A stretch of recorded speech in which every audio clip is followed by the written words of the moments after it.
Greystone Hills sat beneath an endless stretch of blue sky, a town where marble driveways and fountains adorned almost every mansion, and the streets gleamed as if they had been hand-polished at dawn. Beneath the sparkling surface, however, there lingered silent feuds, secret affairs, and unspoken rivalries, hidden well behind the high stone walls and trimmed hedges. Welcome to African Folktales by Tammy. Please don't forget to hit the like button and subscribe for more interesting stories. Also share this story to someone who might be interested. Let's get into the story. At the heart of it all was a grand estate cloaked in ivy and crowned with towering windows that reflected the afternoon sun like polished glass. Within those walls lived Clara Beaumont, a woman of few words but immeasurable presence. Years ago, she had arrived in Greystone Hills with little more than a battered suitcase and a dream stitched together from scraps of hope. Brick by brick, company by company, she built an empire that stretched its fingers into fashion, technology, and real estate. Yet to the townsfolk, Clara rarely showed the force behind her empire. It was Jared Beaumont, her handsome husband, who smiled for the cameras, signed the checks in public, and shook the hands of dignitaries. Clara, by choice, preferred her empire to speak for itself while she remained the quiet architect. In the gilded halls of Greystone Hills, it was easier for people to believe that Jared was the king and Clara merely his queen. Clara walked through life like a woman who had already fought and won battles no one could see. She carried herself with the effortless grace of someone who had built her throne with her own hands. When she hosted events at their estate, she let Jared bask in the applause, clinking his glass proudly while she sat in the corner, observing like a chess master 3 moves ahead. Her silence was not submission. It was strategy, the kind that turned storms into stepping stones. Few noticed that when deals were signed, it was Clara's final nod that sealed them. Fewer still realized that the mansion, the cars, the vacations, even Jared's tailored suits were all fruits of Clara's unyielding ambition. She moved like the moon, pulling the tides, commanding unseen power, and content to let others worship the light she reflected. Jared played his role well, his charm gliding over conversations like honey dripping from a spoon. At charity galas, he gave grand speeches, toasted champagne glasses, and received applause with a modest shrug. Yet behind every dazzling smile was a man slowly rotting with insecurity. The truth he carefully buried beneath designer suits and rehearsed bravado gnawed at him in the stillness of the night. It was Clara's genius, Clara's fortune, Clara's vision that made them royalty in Greystone Hills. Jared, despite his gilded image, had contributed little more than a pretty face and a surname to the life they lived. It was a burden he resented, a secret he wanted desperately to rewrite. When Clara announced her need to travel abroad for a critical business expansion, Jared's heart leapt with a dark kind of joy. Alone at home, with Clara thousands of miles away, he envisioned himself shedding the weight of her shadow, standing in the sun where everyone could finally see him for the man of the house he always pretended to be. It was a dangerous thirst for recognition, one he was willing to quench by any means. He paced the marble floors after she left, running his fingers over the polished banisters, imagining the guests he would invite, the impression he would make. With Clara out of the picture, he believed he could finally craft a narrative where he was not the appendage to her greatness, but the master of it. The thought electrified him, pulling the strings of his vanity tighter and tighter until they hummed with anticipation. What he failed to grasp was that a throne built by another cannot be worn without consequence. His hunger for adulation blinded him to the quiet dignity that true power demands. In his eagerness to be seen as king, Jared mistook glitter for gold, performance for substance. He was a man about to walk willingly into his own undoing, wearing a smile wide enough to hide the doom already gathering at the edges of his carefully curated world. Among the neighbors, no one was sharper or more observant than Mrs. Gracie Teller, a widow with a white streak in her hair and a memory sharp enough to cut glass. From her rose-covered veranda, she saw everything, every car pulling into the Beaumont driveway, every guest that overstayed their welcome, every gardener who trimmed the hedges too short. Clara she had always admired quietly. There was a dignity about her, a purposeful elegance that did not need loud declarations to announce itself. When Clara waved goodbye that morning, sliding into the back seat of a waiting black sedan, Mrs. Gracie had noticed the way Jared lingered on the porch, his hands clasped behind his back like a boy finally left unsupervised. There was something in his posture, something almost giddy, that set her instincts tingling. She watched him disappear inside the mansion with a bounce in his step, already sensing that the emptiness Clara left behind would not remain empty for long. Some men, she thought, were not built to handle unearned power without making fools of themselves. It wasn't long before new sounds replaced the usual quiet dignity of the estate. Raucous laughter, the tinkling of glass, loud music that seemed to mock the very foundations Clara had so carefully laid. Mrs. Gracie sat on her porch each evening with a warm shawl around her shoulders and a keen gaze fixed on the spectacle unfolding next door. She didn't need to hear the conversations to understand the decay setting in. The bright lights and noisy visitors were not signs of life, but of rot dressed up in sequins. Experience had taught her that real wealth spoke in whispers, not shouts. Real power, she knew, did not need to parade itself on the front lawn. Days passed, and the air around the Beaumont estate began to thrum with a different energy. It started with the roar of engines, unfamiliar sports cars pulling up to the driveway, the clinking of wine glasses on patios, bursts of laughter rolling over the hedges like waves crashing on rocks. The town's gardeners, maids, and delivery men whispered among themselves about the strange woman now seen at the estate. Vanessa Moore, young and striking, had arrived on the scene like a vivid painting in an otherwise muted gallery. She walked with the careless entitlement of someone who believed she had finally found her seat at the table of luxury. What Vanessa did not know, as she twirled the keys to Clara's beloved Lamborghini Aventador around her manicured fingers, was that she was not stepping into a life she had earned. She was living inside a lie carefully constructed by Jared's insecurities. Mrs. Gracie, sitting behind her lace curtains with a cup of black tea, watched the vibrant red Lamborghini roar past her house one afternoon, Vanessa laughing wildly from behind the wheel, her hair streaming out like a banner of conquest. The sight, absurd and thrilling, tightened the old woman's mouth into a thin line. Trouble, she mused, never arrived without first dressing itself up in bright colors and loud noises.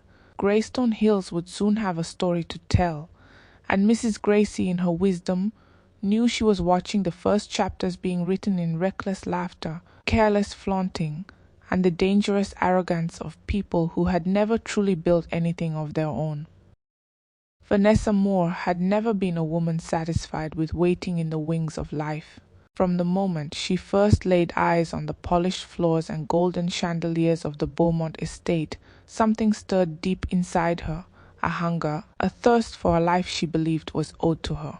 Jared had spun tales of his business acumen, painting himself as a self-made man who had conquered industries and outsmarted rivals to build the empire they now lived in. He told her stories over candle-lit dinners and whispered dreams into her ear during long drives through Greystone Hills, where the air smelled of old money and fresh opportunity. Vanessa, whose life up till then had been filled with modest apartments and second-hand dreams, clung to every word as if they were gospel. When Jared dangled the keys to the Lamborghini Aventador before her and chuckled at her wide-eyed amazement, she saw it not as a borrowed glory, but as a coronation. She believed herself chosen, elevated, lifted from the crowded streets of her old life into the sleek, roaring lanes of Greystone royalty. She had no idea that the ground beneath her heels was nothing more than a fragile glass floor, trembling with every lie Jared told. The first time Vanessa slid behind the wheel of Clara's Lamborghini, she felt the machine purr beneath her like a tiger waking from slumber. The leather seats molded around her as if welcoming her into a secret society she had long admired from afar. She barely hesitated before stepping on the gas, feeling the power surge through her arms, racing down her spine, igniting a reckless joy she hadn't tasted since girlhood. Around her, the streets of Greystone Hills blurred into streaks of color, her laughter rising like smoke into crisp afternoon air. Every honk, every stare from passers-by fed the fantasy blossoming in her mind. She was no longer the Vanessa who took the bus to work, who counted pennies for coffee, who rehearsed fake smiles in tiny bathroom mirrors. She was Vanessa Moore, queen of a new world, gliding past old boundaries with the doors to heaven swinging wide open at her command. Yet for all her imagined triumph, she never questioned why Jared flinched whenever she snapped selfies in the car, or why he changed the subject whenever she asked about putting her name on their future home. In her excitement, she mistook his evasions for shyness, mistook his borrowed opulence for rooted strength. In her mind, she had already written the ending to their story, a wedding, a ring the size of a walnut, a life of leisure where she never had to look back. Back at the Beaumont estate, Jared watched Vanessa's joy with a mixture of pride and dread. Each time she pulled into the driveway with a new outfit, a new shopping bag, a new daring pose for her growing social media following, a fresh knot tightened in his stomach. He had wanted to be the man of wealth and power. He had wanted the admiration, the envy, the applause that Clara so effortlessly commanded. But watching Vanessa parade around with Clara's belongings, flaunting a life built on someone else's sweat and sleepless nights, Jared began to feel like a thief celebrating a heist before the bank had even been robbed. He told himself he would come clean eventually, that he would explain everything to Vanessa once she was too deep in love to walk away. Until then, he clung to the illusion, feeding it with lies and half-truths, smiling through the hollow ache in his chest. The estate that had once been a fortress of pride now felt like a stage set for a tragic comedy, and Jared, once the hopeful lead, felt more like a marionette jerked around by the strings of his own cowardice. Every evening, as he heard Vanessa's laughter echo down the halls that Clara had once walked with solemn dignity, a flicker of guilt gnawed at the edges of his mind, quickly extinguished by fear. Fear that Clara would return. Fear that the truth would slip through the cracks in the grand facade he had so carelessly built. Meanwhile, the air in Greystone Hills thickened with whispers. Mrs. Gracie Teller, who had seen decades of comings and goings from her rose-laden porch, took particular note of Vanessa's ascent. It wasn't just the audacity of a strange woman driving Clara Beaumont's prized Lamborghini that set her teeth on edge. It was the arrogance, the showmanship, the complete lack of understanding about the world she was parading through. Real wealth, Gracie knew, wore itself lightly. It didn't need to be shouted from convertible rooftops or captured in endless streams of selfies. She watched Vanessa preen and pose and peel out of the driveway in a cloud of dust, and she knew with the certainty that only old age can bring that it would not end well. Greystone Hills was a town that could tolerate many sins, greed, infidelity, even scandal, but it had no mercy for pretenders. It devoured those who wore crowns they hadn't earned. As she sipped her tea and listened to the distant roar of the Lamborghini disappearing down the avenue, Mrs. Gracie felt a cold, inevitable truth settle in her bones. The real queen would return, and when she did, no amount of laughter, no glittering dress, no flashy sports car would shield the impostors from the reckoning they had unknowingly summoned to their doorstep. Vanessa basked in the growing attention she received as the days unfolded in Greystone Hills. To the passing eye, she was a radiant star, a woman wrapped in the velvety robes of fortune, a goddess descending casually from the clouds in a blaze of cherry-red luxury. She had made it a habit to cruise through town, the Lamborghini slicing through the air like a flaming arrow, her laughter spilling into the wind as she sped by curious onlookers. Shops she could barely afford to walk into months ago now opened their doors at her approach, attendants fawning over her as if they had always known she belonged among the silk and gold. She strutted through boutiques with a regal air, pausing often to admire her reflection in wide mirrors, seeing not just her own image but a future shimmering with endless possibilities. In her mind, the path ahead was clear and glittering. She would marry Jared, she would reign beside him, and together they would conquer every social circle that Greystone Hills could offer. Every new designer handbag, every sparkling piece of jewelry, every whispered compliment from envious strangers fueled her illusions, fortifying the fragile castle she was so desperately building on borrowed sand. Within the walls of the Beaumont estate, however, The veneer of control was beginning to crack. Jared watched Vanessa's transformation with growing unease, a discomfort he masked behind forced smiles and empty toasts. Each day she seemed to sink deeper into the fantasy he had created, parading through the house in gowns she had no business wearing, lounging by the pool like a crowned queen surveying her subjects. She spoke of plans she had no right to make, talking about remodeling wings of the estate, hosting charity balls, expanding their influence among Greystone Hills elite. Jared found himself trapped in a tightening noose of his own weaving, nodding along to her grand visions, while internally grappling with the ever-present dread that Clara's shadow would soon return to claim what was rightfully hers. The guilt gnawed at him, a restless beast that prowled the edges of his conscience each time he saw Vanessa pose for photos against Clara's meticulously cultivated gardens, or boast to visiting friends about their Lamborghini, their mansion, their destiny.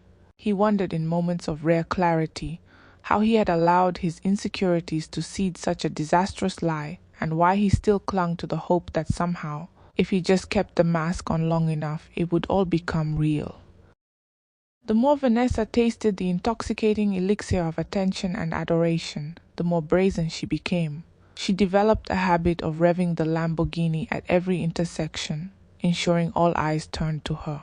She smiled as strangers pulled out their phones to capture her, basked in the admiring glances, and flirted shamelessly with men who complimented her success. To her, these moments were not frivolous, they were validations, bricks laid solidly into the road of her imagined future. She believed herself untouchable, having stepped fully into a life she thought she had earned through sheer ambition and charm. She decorated her social media feeds with snapshots of luxury. The glittering watch Jared had gifted her, the shimmering pools at the estate, the golden sunsets viewed from the Lamborghini's leather-wrapped embrace. Each picture, each caption, each casual boast cemented her image as a woman who belonged at the pinnacle of Greystone Hills society. In her mind, Clara was a ghost, a footnote to a story that now revolved entirely around Vanessa's meteoric rise. What she failed to see, blinded by the dazzle of her own fantasies, was the way seasoned eyes in the town, eyes like Mrs. Gracie's, narrowed at her displays. In a world built on quiet wealth and old names, Vanessa's shouting, gleaming, overstated triumphs rang hollow, an off-key note in a symphony played for generations by unseen hands. Clara's intuition had always been one of her sharpest weapons, and even halfway across the world, a subtle disquiet stirred her heart. During conference calls, during dinner meetings, during long drives through foreign cities, she would sometimes fall silent, her mind reaching back toward Greystone Hills, feeling an invisible disturbance. At first she dismissed it as simple homesickness or fatigue, but the feeling refused to leave, coiling tighter each night like a vine wrapping around her chest. It was not a tangible fear, not a fact she could write down or analyze. It was simply a knowing, a whispered alarm ringing faintly in the back of her mind. On the fourth night of her trip, as rain lashed against her hotel window and the city lights below blurred into long, weeping smears, Clara made a decision. She would return home earlier than planned. No announcement, no fanfare, she would simply show up, see for herself what stirred the waters of her empire. As she closed her laptop and began packing her things, Clara moved with a calm, deliberate precision.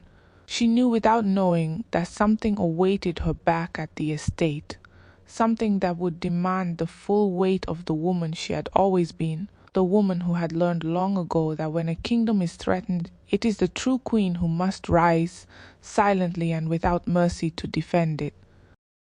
Clara arrived in Greystone Hills beneath the cover of twilight, her return as silent and deliberate as her departure had been.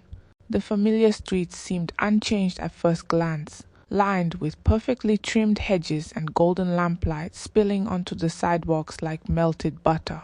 Yet as she turned into her estate, a chill ran through her bones, a subtle shift in the atmosphere that she could neither see nor name, but felt deeply.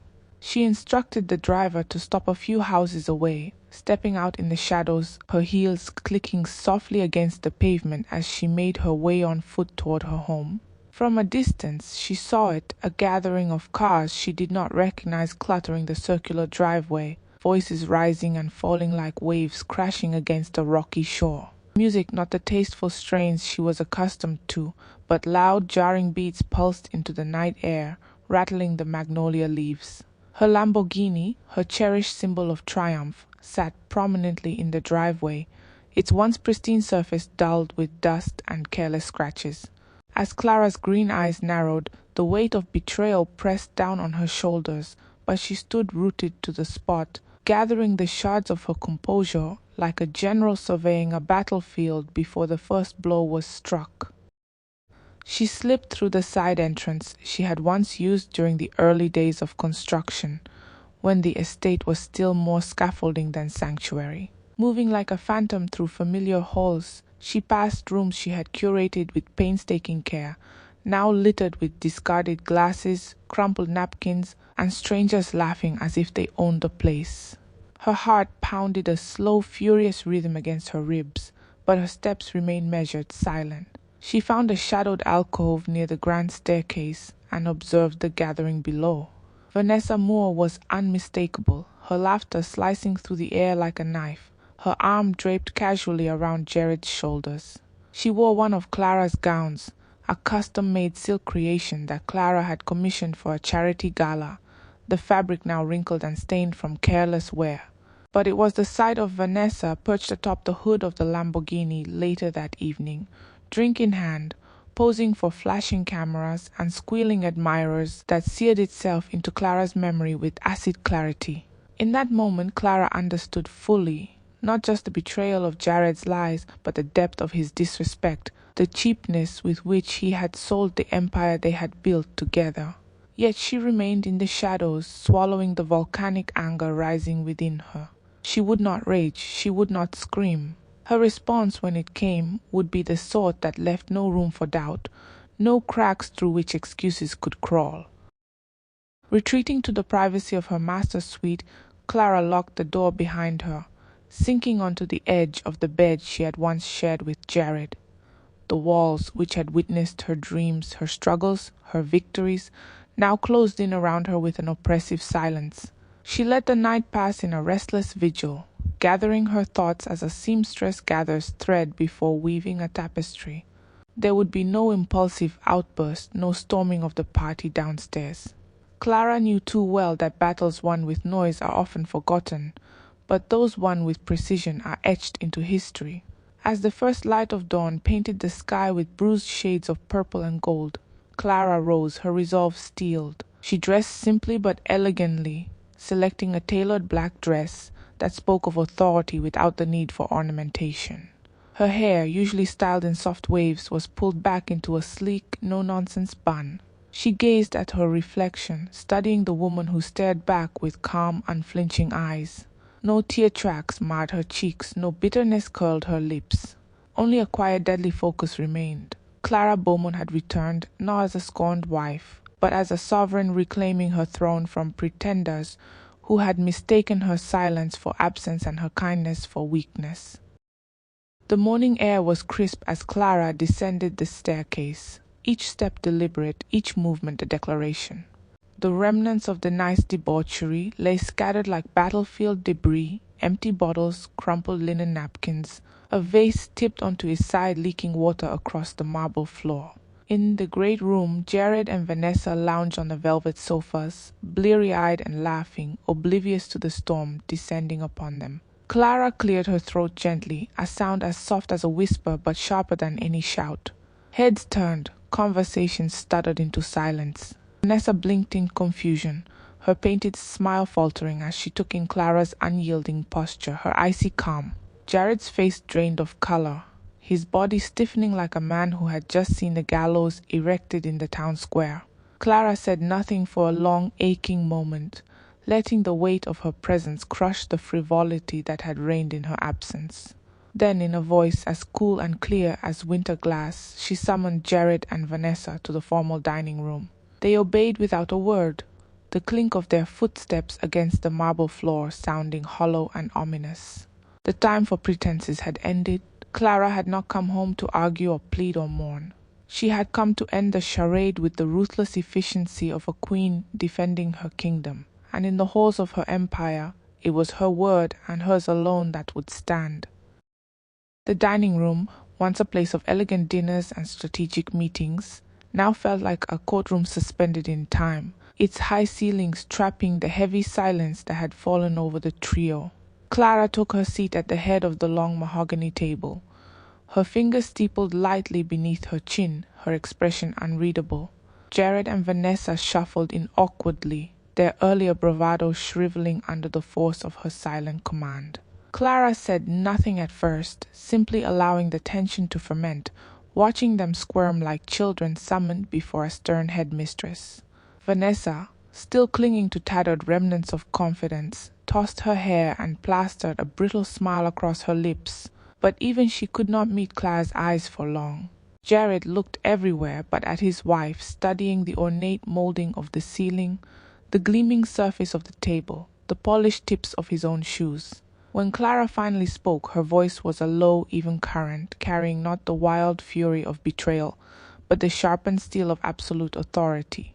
She outlined, without raising her voice, the structure of the empire she had built, layer by painstaking layer, before Jared had even entered her life. She spoke of companies registered solely in her name, properties tied by contracts and deeds that bore only her signature, investments that had multiplied under her careful stewardship, while Jared had smiled for the cameras and accepted accolades he did not deserve. With each word, she dismantled the illusion Jared had spun around Vanessa, stripping away the fantasy like peeling gold foil from a rotting fruit. Vanessa's face transformed as the weight of Clara's words settled over her, first flushing red with embarrassment, then paling with dawning horror. She fumbled for a protest, some snide remark that would salvage her dignity, but the foundation of her dreams crumbled faster than she could find footing. She realized now that every luxury she had flaunted, the mansion, the car, the lifestyle, had never been Jared's to offer. She had paraded herself through town like a crowned queen, oblivious to the fact that the throne she sat upon belonged wholly, irrevocably, to the woman she had sought to replace. The room seemed to shrink around her, the heavy drapes, the solemn paintings, the cold marble floors pressing in, suffocating her with their judgment. Jared's voice cracked as he attempted to stammer some excuse, some plea for understanding, but Clara silenced him with a single raised hand. There was no need for theatrics, no appetite for empty apologies. Clara was not interested in explanations or tears. Her judgment was final, carved in stone by the betrayal she had witnessed with her own eyes. She slid a sleek folder across the table toward Jared, a meticulously prepared document that signaled the end of their union and the severance of any remaining ties. Vanessa watched the folder with wide, terrified eyes, understanding that her fairy tale had not just ended but had been revealed as a lie from its very first word. Jared sat frozen, his hands limp at his sides, staring at the folder as though it might combust into flames and consume him. He had thought in some desperate, foolish corner of his mind that he might charm Clara back into forgiveness, that he might weave another web of half-truths to save himself from the consequences he now faced. But there was no mercy in Clara's gaze, only a vast cold finality. The woman who had once smiled at his jokes, who had once cheered his small victories, now looked at him as one might regard a broken artifact, something that had once been precious but now served no purpose but to be discarded. Vanessa, seeing her dreams slipping through her fingers like sand, stood abruptly, knocking over her chair in the process. She tried to summon anger to hurl accusations, but no words came. The realization that she had been a pawn in a game she did not even understand robbed her of the venom she so desperately wanted to spew. In the end she fled, her heels clicking sharply against the marble floor, her exit as graceless as her ascent had been triumphant. Jared remained seated, head bowed, a man undone not by some mighty external force, but by the small, cowardly betrayals he had committed one after another, until they strangled him whole. Clara watched him for a long moment, a pang of pity stirring briefly in her chest before she dismissed it. Pity was a luxury she could no longer afford, not for him, not for anyone who had mistaken her silence for weakness. Clara rose from her seat with quiet dignity, gathering the folder and tucking it beneath her arm as she moved toward the doorway. She did not glance back at Jared, did not offer him the courtesy of a final farewell. Some endings, she understood, did not require words. Outside, the early morning sun bathed Greystone Hills in a golden glow, the manicured lawns and white stone pathways gleaming with deceptive innocence. Clara stepped onto the front porch and inhaled deeply, savoring the crispness of the air, the sharp, clean scent of coming rain. Mrs. Gracie Teller stood across the street, watering her roses, her sharp eyes following Clara with a mixture of admiration and quiet approval. Without a word, the two women exchanged a small knowing nod, a silent salute between those who understood the cost of survival in a world that often mistook kindness for frailty. Clara descended the steps, her heels striking the stone with steady certainty, the sun catching in her dark hair like a crown polished by fire. She walked to the driveway where her Lamborghini waited, pristine once more, having been carefully cleaned by the loyal staff who had recognized the true master of the estate. As Clara slid behind the wheel, the engine purred to life with a sound that spoke of reclaimed power, of promises kept to oneself when the world offers none. Without so much as a backward glance, Clara Beaumont drove away from the wreckage of betrayal, her silhouette a sleek, unstoppable force against the rising sun. Jared remained seated at the long mahogany table long after Clara's footsteps had faded and the heavy front doors had closed behind her. The silence that engulfed the estate was absolute, broken only by the occasional drip of water from a forgotten glass or the creak of the chandelier above, swaying slightly as if disturbed by the judgment lingering in the air. He stared blankly at the folder she had left behind, the thin sheaf of papers that represented the complete dismantling of the life he had taken for granted. Somewhere in the far-off corners of his mind, he heard the echoes of laughter that had once filled these rooms, saw flashes of the pride Clara used to radiate when she spoke about their dreams. But those memories were dust now, floating and dispersing in the beam of sunlight that stretched cruelly across the abandoned dining table. He realized in the profound hollowness of that moment that he had been nothing more than a guest in Clara's empire, a decoration she had allowed to sit at her side out of love, not necessity. Stripped of the image he had cultivated, stripped of the illusions Vanessa had eagerly lapped up, Jared was nothing but a man with empty hands and a crumbling facade, left to wander the ruins of a kingdom he had never truly owned. Vanessa, meanwhile, was unraveling across town in a cheap motel room that smelled of old cigarettes and regret. She sat hunched on the edge of the lumpy bed, her hair disheveled, makeup smeared into haunted shadows around her eyes, staring numbly at the cracked screen of her phone. The photos she had once posted so proudly were still there, her in designer dresses, her posing beside the Lamborghini, her sipping champagne on the estate's marble balcony. But now they mocked her with the sharpness of broken glass. Messages flooded her inbox, some from former friends who had sensed the shift in fortune, and now jeered behind thin veils of sympathy, others from strangers relishing her very public fall from grace. Vanessa scrolled through them mechanically, each cruel word a tiny incision carving away at the fantasy she had so carefully built. For the first time in her life, she felt the true weight of having nothing, of being truly invisible once the shine wore off. No red car, no sprawling mansion, no whispered admirations followed her now. She was just another name forgotten in the tide of gossip that Greystone Hills churned without mercy. In the mirror above the chipped dresser, she caught a glimpse of herself, and for the first time she did not see a queen or a socialite. She saw a cautionary tale, raw and unvarnished, abandoned by a dream she had tried to wear like a stolen gown that no longer fit. Across the manicured expanse of Greystone Hills, life moved on, but those who had witnessed Clara's quiet reclamation of her throne carried the memory of it like a hidden jewel tucked away for private admiration. Clara herself did not seek to reinsert herself into the center of social events or make grand statements of her victory.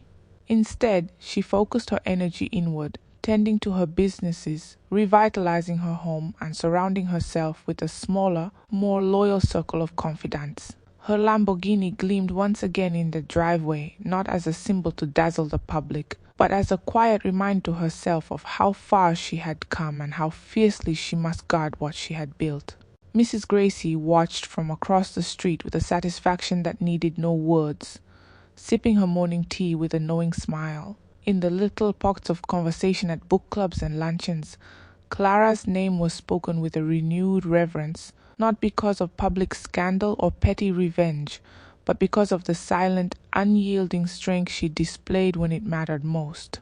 She had not ranted, had not thrown tantrums or waged public wars. She had simply reclaimed her life with the effortless authority of someone who knew their worth could not be stolen by pretenders, no matter how flashy their entrance.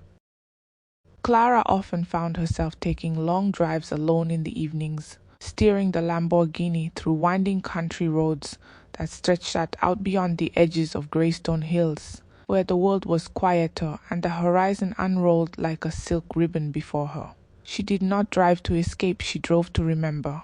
Each mile was a meditation, each turn a reaffirmation of the woman she had fought to become.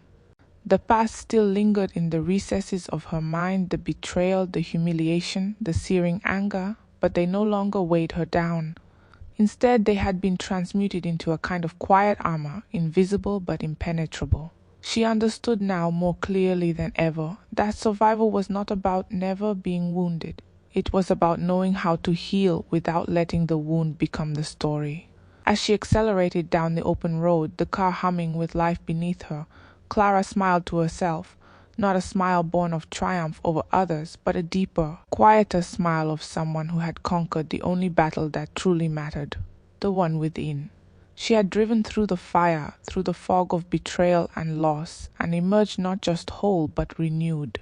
In the dusky twilight, with the wind threading through her hair and the horizon blazing with the last embers of the sun, Clara Beaumont rode onward, not toward a destination, but toward the limitless expanse of her own becoming. We've come to the end of this story. Please subscribe to my channel to support me. Thank you.